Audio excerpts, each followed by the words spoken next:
When you lose a loved one, the grief sometimes can be just too much to bear. But grieving at a funeral, it's changing. Funerals are now more of a time of remembering a loved one who has passed away. And now's Tanya Rogers with what is becoming quite a trend.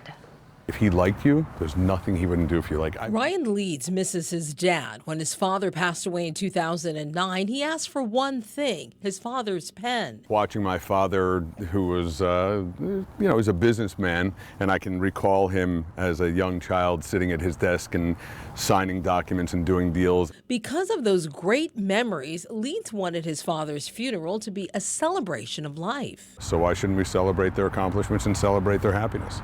Garrett Jacobs, owner of the Gardens at Boca Raton Cemetery and Funeral Home, says more and more families are asking for non-traditional funerals in memory of their lost family members. We've had artists who've passed away, and we've decorated the entire building with all their art. We've had car collectors who passed away, and we've had them bring in their car collection. Recently we had a member of a motorcycle club, and his whole club brought all their motorcycles on property.